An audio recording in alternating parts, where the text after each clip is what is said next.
Bienvenue dans Sacred Library, le Ground Zero pour les leaders souhaitant bâtir une business alignée avec un rythme qui est enfin délicieux sans laisser les distorsions émotionnelles détourner leur momentum et leur direction. Je suis Kim Paradis, coach en positionnement énergétique pour les entrepreneurs et j'aide les coachs, consultants et créateurs à stabiliser leur énergie et devenir l'option évidente dans leur domaine sans surperformer ni s'épuiser émotionnellement. Dans chaque épisode, tu découvriras une tension cachée qui vient brouiller ton champ énergétique ou encore diluer ton momentum et tu repartiras avec une vision claire pour diriger ton énergie avec plus d'efficacité tout en étant connecté à ta vérité et connecté à ta fréquence la plus magnétique. Welcome back! Donc aujourd'hui, on aborde l'art de devenir un point d'attraction pour ce que tu veux vraiment sans avoir à travailler plus fort ou à investir plus d'énergie. OK, précisément pourquoi il y a encore un écart entre ce que tu crées et ce que tu sais être aligné avec toi et comment venir aligner chacune des cellules de ton corps dans cette direction-là tout en restant 100% authentique on the way. Donc, pendant longtemps, j'ai moi-même cru que plus que tu accumulais des codes, plus tu avais des chances de réussite, right? Plus tu avais des diplômes, certifications, plus tu étais prête, légitime, crédible. Puis j'ai vraiment fonctionné comme ça super longtemps. J'ai passé des années à accumuler les formations, right? Un bac en psychologie, diplôme d'études supérieures, des formations, yoga, énergétique, everything. Tout ce que je pouvais intégrer, je le faisais. Ou je devrais dire, tout ce que je pouvais apprendre, je l'apprenais. Je croyais que j'étais vraiment en train de construire quelque chose de solide en faisant ça, que tôt ou tard, avec tout ce bagage-là, j'allais enfin être reconnue, être choisie, puis enfin comme arriver où est-ce que je voulais arriver. Mais la vérité, puis c'est presque drôle avec du recul maintenant, c'est que les gens autour de moi me voyaient, oui, d'une certaine manière, mais moi, à l'intérieur de moi, je me sentais vraiment toute petite et cet écart-là, il était flagrant. OK? J'avais tous les outils, toutes les connaissances, mais les choses ne collaient pas ensemble. La réalité ne collait pas avec tout ce que je savais que j'avais à l'intérieur de moi. OK? La vérité, c'est que j'arrivais même pas à avoir les jobs, la job que je voulais avoir. Même quand je postulais pour des jobs qui étaient mal payés, qui étaient way under mes compétences, on me disait constamment non. C'était constamment la même chose. Puis je me souviens un moment vraiment précis où je me suis dit, OK, sérieux, c'est quoi le problème? C'est quoi mon problème? Right? J'avais ce désir-là d'aider. Je savais que j'avais du potentiel, que j'avais des choses à offrir, mais il n'y a rien qui me choisissait en retour, ou du moins, j'avais des opportunités, mais c'était jamais réellement ce que je voulais obtenir. Même chose dans les relations, j'attirais les gens, mais c'était jamais le match que je voulais avoir. C'était toujours des personnes qui n'étaient pas alignées avec le genre de personnes que je voulais être entourée. Et avec tout mon recul d'aujourd'hui, il y a deux raisons principales pourquoi j'arrivais pas à être ce point d'attraction-là que je voulais vraiment être, malgré tous les efforts que je mettais, malgré toutes mes actions, peu importe ce que je pouvais faire. Et ce que je vais partager aujourd'hui ici, ça ne repose pas sur des affirmations positives, des phrases toutes faites qu'on se répète dans le miroir pour se convaincre de quelque chose. C'est vraiment un travail plus profond, plus incarné, parce que ce qui fait vraiment de toi un point d'attraction naturelle, c'est pas ce que tu dis pouvoir, c'est vraiment ce que chaque cellule de ton corps croit être possible pour toi.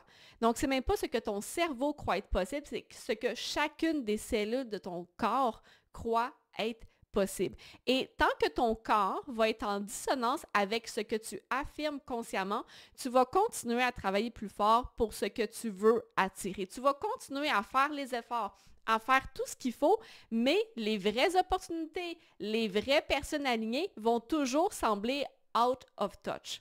OK? Et c'est normal. Dans ces circonstances-là, of course, que tu vas ressentir de la fatigue, du découragement, puis parfois même du ressentiment. Pas parce que tu es dans le mauvais bassin en soi, pas parce que tu n'es pas assez hot ou parce que tu ne le mérites pas, mais simplement parce que ton corps est fatigué. C'est aussi simple que ça, parce qu'à l'intérieur de toi, tu as des cellules qui sont alignées avec quelque chose et tu as d'autres cellules qui sont alignées avec autre chose, ce qui fait en sorte que tu dois travailler contre toi-même constamment et c'est là que tu perds de l'énergie. Okay? Quand chaque cellule de ton corps n'est pas alignée dans la même direction, tu dépenses énormément d'énergie à compenser il y a une partie de toi qui te tire dans une direction et tu as une autre partie de toi qui te tire dans une autre direction. Donc, tu veux consciemment aller vers l'avant, mais il y a quelque chose qui te maintient en arrière ou du moins dans une autre direction. Tu sais ce que tu veux, tu sais que tu le mérites et pourtant, il y a un écart entre ce que tu veux attirer et ce que tu manifestes réellement à toi. Et la vérité, c'est que cet écart-là, je l'ai vécu pendant super longtemps et je sais exactement à quoi il ressemble et comment on se sent lorsqu'on est là-dedans. Et le premier élément pour devenir ce point d'attraction à ce que tu veux réellement, sans jamais venir trahir ton authenticité et ne plus expérimenter ce décalage entre qui tu es versus ce que tu reçois, c'est la croyance que tu détiens en toi. La manière dont tu te vois, indépendamment de la réalité et indépendamment de tes expériences.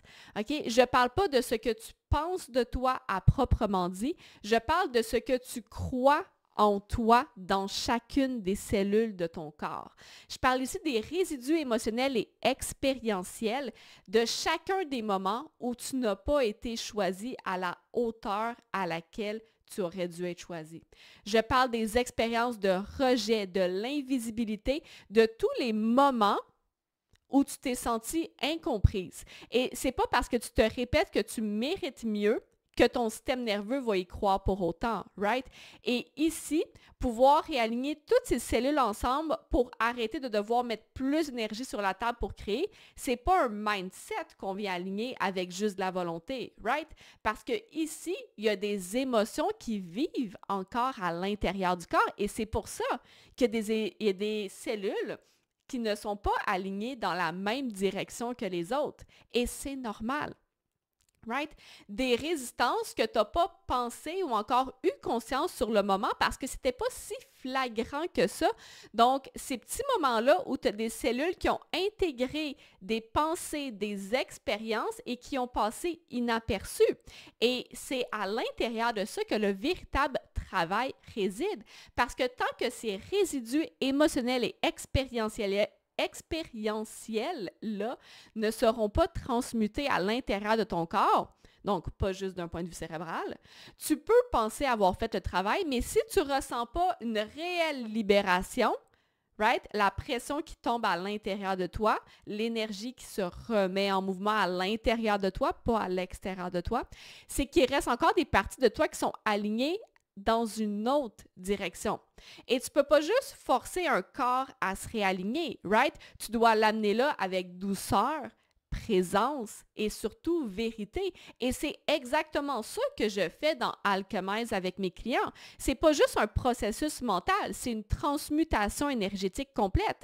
D'ailleurs, chaque transmission que je viens partager ici dans Sacred Library ou n'importe où ailleurs, je le partage parce que je l'ai vécu moi-même en premier. Pas parce que je l'ai apprise, parce que je l'ai transmutée d'un point de vue émotionnel en premier. Et c'est ce travail-là de transmutation émotionnelle-là qui m'a donné le mindset, la vision, la perspective que j'ai aujourd'hui. C'est ce travail-là qui m'a donné la vision, la compréhension que je suis capable de transmettre avec autant de précision, de clarté aujourd'hui. Et c'est ça la réelle différence entre aligner les cellules de son corps versus chercher à comprendre et apprendre ce qui se passe, mais inconsciemment bypasser le travail énergétique qu'il y a à faire en dessous. Et ça, c'est pas parce qu'on n'est pas intelligent ou parce qu'on est lâche, c'est juste souvent qu'on ne sait pas comment accéder à cette couche, ce niveau-là, et c'est aussi simple que ça. Et by the way, à travers ce travail-là, of course que j'ai dû laisser les couches mourir, les attachements tomber, les versions de moi se désintégrer pour être capable de créer cet alignement-là. Et c'est cette transmutation-là de toutes les émotions, parce que de faire ce travail-là amène des émotions, right? Créer un détachement face à une version de soi amène des émotions. Donc, la transmutation de ces émotions-là, c'est ça qui me permet de parler avec clarté et précision aujourd'hui. Et je ne mentirais pas, moi aussi, comme tout le monde, il y a une période où je résistais au changement parce que je pensais que de laisser partir ces émotions-là, ça l'impliquait nécessairement de laisser une partie de moi derrière. Comme si je venais trahir un peu la version de moi qui avait vécu ces choses-là si je choisissais de laisser, de transmuter ces émotions-là. Mais la vérité, c'est que j'ai rien trahi. Right? Parce que ces émotions-là ne définissent pas qui je suis. Et qui je suis, mon identité, je sais aujourd'hui qu'elle n'est jamais figée. Et c'est ça la vraie maîtrise, savoir faire mourir une version de soi sans s'accrocher à l'identité qu'on croyait être. Et j'ai pas juste décidé de changer mon mindset à propos de ça. Je suis devenue totalement engagée à guider l'énergie à l'intérieur de moi plutôt que de laisser les blocages s'installer. Parce que lorsque je laissais les blocages s'installer, c'est là que j'avais des fuites énergétiques, c'est là que j'étais fatiguée, c'est là que je revivais toujours les mêmes loops. Et c'est là que j'ai dû arriver à un certain point où je me suis dit, OK, si je veux créer quelque chose sans avoir à me brûler, sans tomber dans le hustle culture qu'il y a, il doit y avoir une meilleure méthode. Et pour ça, ça implique de comprendre comment est-ce que son énergie fonctionne et d'être capable de faire les choix pour remettre son énergie en mouvement. Et quand je dis remettre son énergie en mouvement, ça ne veut pas dire de me garrocher dans l'action. Ça veut dire que lorsque j'ai de la résistance, lorsque j'ai des blocages, lorsque j'ai une perte de motivation, lorsque j'ai n'importe quoi qui arrive, je prends le temps de m'arrêter, d'aborder ce qui se passe à l'intérieur de moi et de ramener l'énergie en mouvement et de transmuter les émotions. C'est une manière de remettre l'énergie en mouvement. Donc, je ne choisis pas de transmuter l'émotion parce qu'elle est inconfortable et parce que je veux sortir de là. J'apprends à transmuter l'émotion parce que ça fait partie de moi. Je refuse de limiter mon énergie. Pour moi, la gestion énergétique, de prendre soin de moi, ça passe par prendre soin de mon énergie. Et lorsque j'ai des résidus émotionnels, expérientiels qui viennent s'enraciner à l'intérieur de moi, je sais que au fil du temps, je deviens fatiguée, j'ai du ressentiment, j'ai de la frustration. J'ai tout ça qui vient s'amplifier à cause que je suis fatiguée, à cause que mon corps n'est pas soutenu. Et d'offrir le support adéquat à mon corps pour qu'il ait les capacités d'avancer, de créer ce que j'ai envie de créer, c'est un non négociable pour moi. Donc, si je reviens à mon expérience passée, right, au début, quand je disais que après l'université, quand je me cherchais une job et que j'arrivais pas à me trouver justement d'emploi, la vraie raison du décalage qu'il y avait à l'intérieur du moi à ce moment-là, c'était parce que je n'arrivais pas à me voir. Right? Je sais que c'est quelque chose qu'on répète vraiment souvent au projecteur. Puis pendant super longtemps, je pensais comprendre ce que ça voulait dire. Hein? On dit souvent au projecteur, si tu veux que les gens te voient, tu dois être capable de te voir en premier. Et pendant super longtemps, je pensais que je comprenais ce que ça voulait dire, right? C'est de voir ses forces, de voir ses habiletés. Puis après, je me disais, oh non, c'est de voir, être capable de prendre responsabilité, right? Quand il y a des choses qui ne marchent pas, être capable de prendre responsabilité, que, OK, qu'est-ce que je vois pas? Qu'est-ce qui est dans mon angle mort? C'est where do I lack something?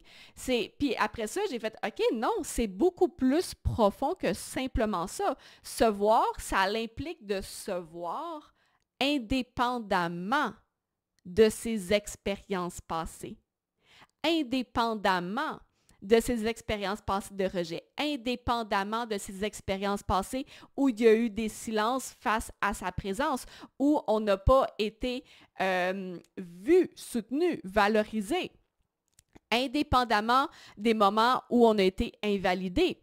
Right? Je croyais me voir à ce moment-là, mais ce que je voyais, la vérité, c'est que je voyais une version de moi filtrée à travers les moments où je n'avais pas été choisie. Et c'est pour ça que je ne pouvais pas être un match énergétique pour ce que je voulais réellement. Pas parce que j'étais pas capable, mais parce que je ne m'étais jamais réellement choisie. Je ne m'étais jamais entièrement vue en dehors du regard des autres et de mes expériences passées. Même quand j'essayais de faire quelque chose, j'avais toujours les expériences passées du nombre de fois, du nombre de rejets que j'ai eu pour avoir un emploi, du nombre de fois où j'ai pas eu justement une job, du nombre de fois que même lorsque c'était en dessous du spectre que je croyais que je pouvais apporter. Même là, j'étais rejetée.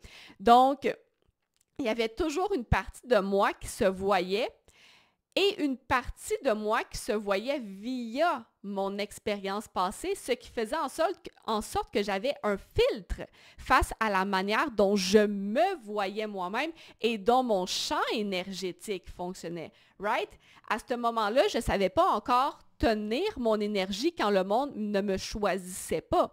Je ne savais pas encore maintenir ma propre fréquence quand la réalité me disait non. Même si j'étais quelqu'un qui était toujours en mouvement, j'allais toujours essayer, toujours. La vérité, c'est que ça me prenait énormément d'énergie. J'essayais toujours. Jamais que j'abandonnais, je recommençais tout le temps, mais j'avais toujours de la résistance à l'intérieur de moi parce qu'il y a toujours une partie de moi qui se souvenait des échecs passés. Donc, plus que j'avançais, plus que je mettais de l'énergie, plus que je continuais, plus que je poussais, right? Ça pouvait avoir de l'air « Hey, c'est nice, t'as de la détermination, t'arrêtes pas », mais j'avais toujours une partie de moi qui était attachée à mon expérience passée et plus que ça l'avançait, plus que je cumulais des échecs, plus que j'avais justement une version de moi qui se voyait au travers de tous ces filtres-là d'échecs.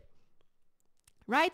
Donc, c'est normal que ça devienne ultra épuisant au fil du temps. C'est normal qu'il y ait du ressentiment parce qu'une partie de toi qui veut, puis qui continue, puis qui met les efforts. Et il y a l'autre partie de toi qui continue de te voir au travers de tous les échecs que tu cumules. Right?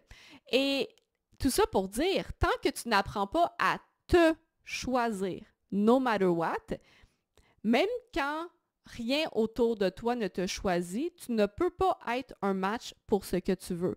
Et dans mon exemple ici, peut-être que j'avais l'air de me choisir dans le 3D, dans la réalité. Je faisais les actions, je faisais ce qu'il fallait. Mais à l'intérieur de moi, comment l'énergie circulait à l'intérieur de moi, j'avais des blocages. Et je faisais simplement cumuler les blocages en me forçant dans l'action plutôt que de juste arrêter, prendre le temps de process qu'il y a, transmuter les résidus émotionnels expérientiels pour faire en sorte qu'il n'y ait plus de blocage et que lorsque je me mets en action, ça soit plus smooth. Je sois déjà un match à ce que je veux attirer. Et by the way, c'est aussi pour ça que le moment où j'ai décidé de couper les ponts avec tout le monde qui n'élevait pas mon énergie de manière durable, ça a vraiment été un moment ultra powerful pour moi parce que ça a été le moment. La raison pourquoi j'ai fait ça, c'est parce que je me suis choisie indépendamment de ce que tout le monde pouvait penser de moi lorsque j'ai pris cette décision-là. Et c'est juste à ce moment-là, quand chaque cellule de ton corps porte la même vérité que dans ton cœur, que les choses peuvent commencer à atterrir, que ton champ énergétique peut devenir magnétique, right? C'est simplement à ce moment-là que tu deviens un match pour ce que tu veux vraiment. Parce que même si tu essaies de te convaincre, même si tu mets les actions, même si tu le sais à l'intérieur de toi, mais que il y a des cellules de ton corps qui portent une autre vérité que celle que tu sais, il va toujours y avoir de la friction. Tu vas toujours mettre des efforts, mais il va toujours y avoir de la résistance en arrière. Puis la résistance se sent dans ta vibration, dans ton champ énergétique, dans ce que tu attires ou pas. Et ce que je vivais à ce moment-là, mon expérience consciente, ce n'était pas un manque de valeur à proprement dit. C'était un manque d'alignement sans même le savoir. Et c'est pas en faisant plus, en accumulant plus, ou encore en se prouvant davantage que ça va changer. Le seul moment où ça va changer, c'est lorsque tu choisis d'arrêter. Quand tu regardes en face la version de toi qui attend encore une validation inconsciente et qu'on prend la décision de se choisir, de choisir ses besoins, de choisir ce qui nous permet de nous propulser vers l'avant sans avoir à se brûler pour le faire. Et c'est pour ça que pour moi, pour avancer sans avoir à me brûler, sans avoir à me fatiguer, ça m'a demandé de prendre le temps de justement process tous ces résidus-là plutôt que d'essayer d'aller dans l'action, d'aller chercher des clients, d'aller chercher ci, d'aller chercher... Non! Il fallait que je m'arrête et que je prenne le temps de process tous ces résidus-là Et tous les moments que je me suis remis en action, of course, tout est venu vers moi. Parce qu'il n'y avait plus de résistance, parce que chacune des cellules de mon corps était alignée, était un match pour ce que je voulais, pour ce que je savais que j'étais à l'intérieur de moi, et j'avais plus de friction. Et ça ne m'a pas demandé de bypasser mon authenticité ou de bypasser comment je me sentais. Ça m'a juste demandé de me choisir. That's a lot, right? Et le deuxième élément que je voulais vraiment aborder avec vous aujourd'hui, c'est le deuxième élément pour vraiment devenir ce point d'attraction à ce que tu veux, sans trahir pour autant ton authenticité et arrêter d'expérimenter le décalage entre qui tu es versus ce que tu reçois, c'est sa relation au chaos. Je sais, ça a l'air super flou dit de même, mais avant de juger, just let me explain, OK? L'addiction au chaos, c'est pas une problématique à régler. L'addiction au chaos, c'est la manière dont tu as inconsciemment appris à gérer ton énergie. Pourquoi c'est si important? C'est parce que c'est la raison numéro 1 qui nous empêche souvent de ralentir autant qu'on devrait pour se choisir et remettre l'énergie en mouvement à l'intérieur de soi et éviter les blocages énergétiques qui nous font travailler pour rien. OK? Je sais, c'est encore flou, donc laisse-moi te donner un exemple aujourd'hui. Je parle souvent des dynamiques énergétiques dans lesquelles j'ai grandi, puis c'est pas que c'était des mauvaises relations, c'est juste que ce que ça m'a appris dans ma gestion énergétique, ça a été de mettre énormément d'énergie sur la table constamment. Ça m'a appris à vider ma propre tank énergétique constamment. Ça m'a pas appris à nurture mon énergie et c'est pour ça que je me suis au fil du temps, mis à détester les gens parce que les personnes étaient constamment synonymes de « ils vont venir me prendre de quoi ». Je vais encore être fatiguée, je vais encore être drainée, j'ai pas envie de donner quelque chose et ils vont quand même « they are still gonna take it ». Puis à la base, ces dynamiques-là qui ont été implémentées, ça partait d'une bonne intention, right? Être là pour les autres, être empathique, être présent, surtout quand les gens ont des problèmes, on est là pour se soutenir, mais ce que ça a créé au corps de cette dynamique-là, c'est une forme d'addiction au chaos. Pas dans le sens sensationnaliste du terme, mais vraiment dans le sens où mon propre bien-être était dépendant du bien-être des autres et vice-versa, constamment. Donc, dès que quelqu'un avait besoin d'aide, dès que quelqu'un vivait quelque chose, j'avais vraiment appris à tourner mon attention tout de suite là-dessus, à aller donner, stabiliser, porter, et j'avais appris que ça, c'était de l'empathie. Et mon identité était étroitement reliée au fait que j'avais de l'empathie. Donc, c'est comme ça que j'avais intériorisé, c'est comme ça que j'avais appris à orienter inconsciemment mon énergie. Mais le problème, c'est que la vie, son bien-être, sa qualité de vie, c'est de trouver un équilibre entre chaos et paix. Et si tu veux de la paix intérieure, tu dois apprendre à gérer ton énergie de manière efficace et surtout durable. On ne pourra jamais être 100% en paix, right? C'est correct.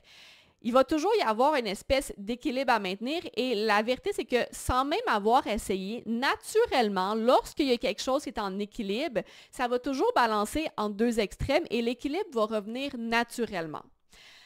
D'ailleurs, by the way, le chaos, c'est vraiment la force créatrice, right? La force créatrice, notre capacité à créer la vie qu'on veut, à créer, à amener quelque chose à la réalité, c'est synonyme de chaos. Puis c'est pas que le chaos est mauvais, right? Par contre, on n'est pas fait physiquement, énergétiquement pour toujours être stimulé, pour toujours être entouré de chaos. Il doit y avoir un équilibre constant, naturel entre chaos et paix. Mais ce qui arrive, c'est que si ton bien-être est toujours dépendant du bien-être des autres, si tu as appris à toujours donner, à toujours être présente, dès qu'il y a un problème, dès qu'il y a du drama, du chaos, quelque chose, tu es toujours là pour les autres parce que tu es quelqu'un d'empathique, ton équilibre intérieur entre chaos et paix est constamment déstabilisé. Il n'y a pas d'équilibre naturel qui se passe ici. Et dans dans la vie, il va toujours y avoir du chaos. C'est normal. C'est pas mauvais en soi. On n'est pas des êtres complètement passifs. On est ici pour créer la vie qu'on a envie de créer. Par contre, ce qui arrive, si en plus de ton propre chaos, tu absorbes celui des autres, tu interviens tout le temps dès qu'eux ils ont un problème, dès qu'eux sont en mode chaos, toi tu vas calibrer à ça, tu te mets en alerte à chaque fois qu'il y a quelque chose qui cloche autour de toi, dès que quelqu'un passe au travers de ce moment chaotique-là, toi tu as appris à zoom in et j'y vais direct, c'est là qu'il y a une addiction au chaos, right? Et c'est là que le niveau de chaos auquel tu es exposé devient beaucoup trop élevé pour ton bien-être physique, énergétique. Et avec le temps, la vérité, c'est qu'on devient confortable là-dedans. Et c'est là qu'on se ramasse à toujours avoir à faire face à des problèmes sans savoir pourquoi. On devient comme un aimant à problèmes, mais on est comme, je comprends pas pourquoi les problèmes me courent après. C'est aussi là qu'on se met à travailler super, super fort pour ce qu'on veut sans jamais avoir la hauteur de résultats qu'on mérite. Right? Moi, par exemple, je me rappelle, j'étais toujours en train de répondre aux besoins des autres, toujours en train d'être disponible dès qu'il y avait un problème. Et la vérité, c'est qu'il y a une partie de moi qui se sentait alignée, qui se sentait dans mon élément. Mais la vérité, c'est que j'étais constamment fatiguée parce que mon exposition au chaos était constante. Et vu que j'étais bonne là-dedans, aider, stabiliser, être présente, j'avais une source de validation qui venait de là. It truly felt good. Right? L'ancienne version de moi pouvait peut-être même se sentir alignée et valider son comportement lorsqu'elle était toujours en train de justement courir, en train de venir stabiliser, aider, montrer de l'empathie envers les autres. Mais chaque fois que quelqu'un avait un problème, ça faisait en sorte que je me sentais utile, right? Je me sentais vue. C'était difficile de ralentir, de mettre des boundaries, de changer ce baseline-là parce que ce baseline-là était ma norme, était où est-ce que j'étais confortable. Par contre, mon équilibre entre chaos et paix était complètement fucké et mon système nerveux était constamment surchargé. Right? C'est pour ça que j'avais toujours des crashs énergétiques, j'avais toujours une espèce de fluctuation émotionnelle, énergétique, puis on dirait que j'arrivais pas à créer de résultats durables sans avoir à travailler super fort pour. Le problème, c'était pas que je devais me détacher des gens. Le vrai travail, ça a vraiment été d'apprendre à gérer mon énergie de manière différente et de faire une espèce de détox énergétique du chaos. Hein?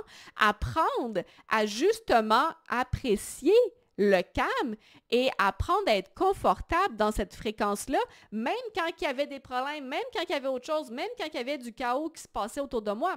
Parce que ce niveau de chaos-là, c'était devenu mon niveau de confort. C'était devenu une forme d'excitation normale. Donc oui, j'ai mis de la distance avec certaines personnes, pas parce qu'elles étaient mauvaises en soi, mais parce qu'elles n'étaient pas capables de gérer leur propre énergie ou du moins n'avaient pas cet intérêt-là qui pour moi est un non négociable pour les personnes qui sont autour de moi dans mon cercle proche, right? Ces personnes-là étaient addicted au chaos. Elles vivaient dans une espèce de niveau d'activation constant, toujours à analyser les gens, aider, vouloir porter, pivoter, avoir des idées, bouger tout le temps sur les idées. Mais moi, c'était pas ça que je voulais. Moi, je veux un niveau de paix intérieure. Je veux être capable de créer, de bouger en alignement et je veux aussi être capable d'expérimenter des moments de paix intérieure où est-ce que it just feels good to exist. Right? Et pour ça, on ne peut pas bouger sur chaque idée. On ne peut pas bouger sur chaque besoin qu'il y a. On doit apprendre à être confortable dans le calme aussi. Et pour ça, j'ai besoin de personnes qui savent aussi dans mon cercle proche poser leurs propres limites, faire les choix qui sont difficiles pour leur propre bien-être, pour maintenir une bonne hygiène énergétique dans leur propre vie. Right? Quand que, justement, si je suis plus proche ou plus loin de personnes, c'est jamais lié à leur identité. C'est toujours lié à leur propre propre gestion énergétique.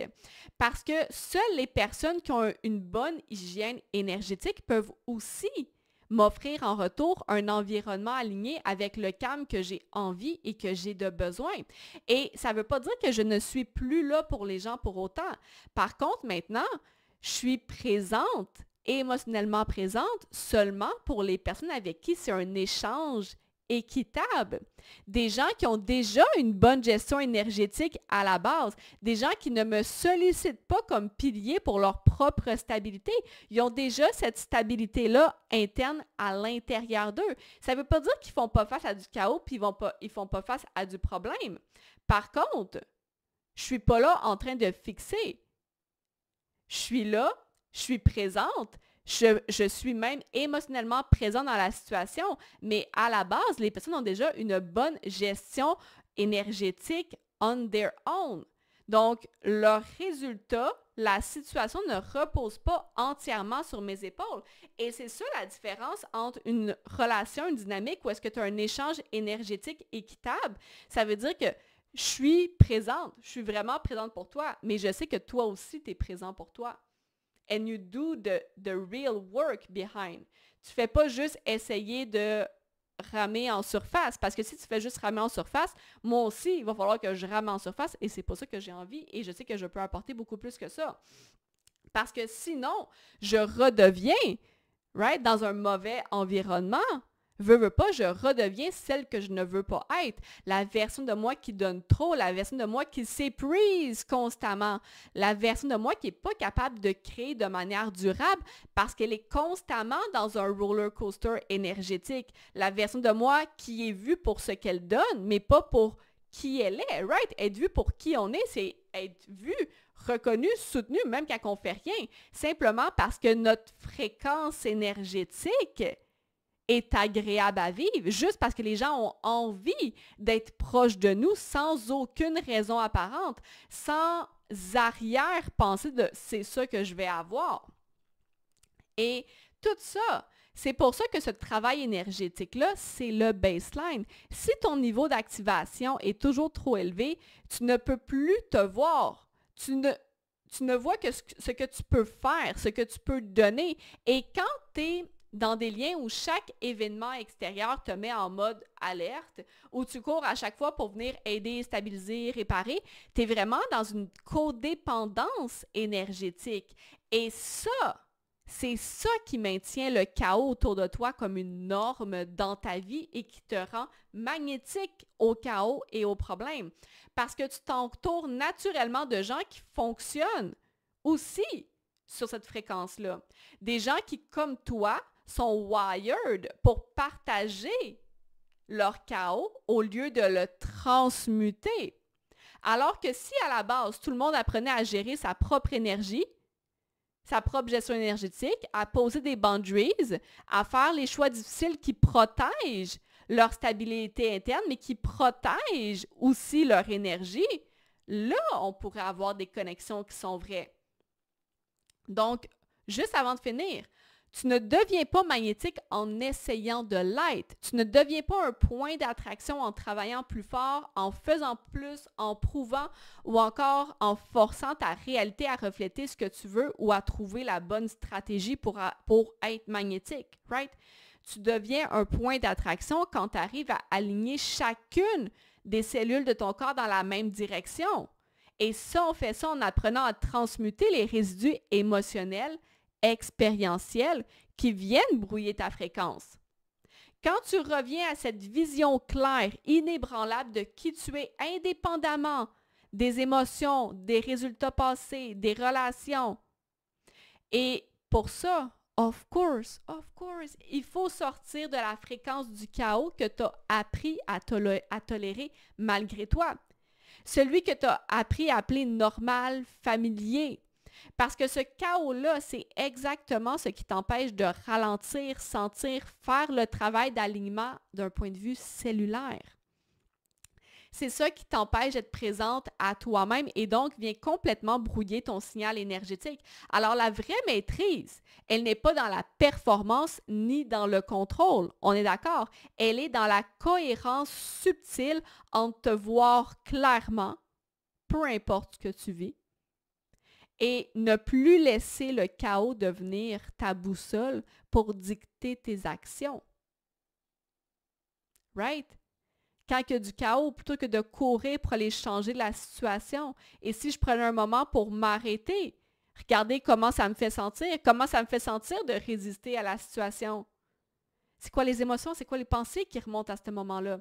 Et c'est ce double mouvement-là entre la lucidité intérieure puis la régulation énergétique qui te permet éventuellement de devenir ce que tu désires attirer.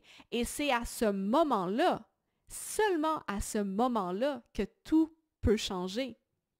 Maintenant, si ce que je viens de partager fait résonner quelque chose que tu n'arrivais pas à formuler, c'est peut-être un signe que ton champ vibratoire porte encore des traces non digérées qui limitent ta puissance ou encore viennent altérer ton signal énergétique. Si tu souhaites recevoir du support pour raffiner ton énergie et transmuter les résidus émotionnels afin de devenir l'option évidente pour des clients premium tout en respectant ton énergie et ton rythme interne, je t'invite à m'écrire pour recevoir le lien d'application pour travailler ensemble.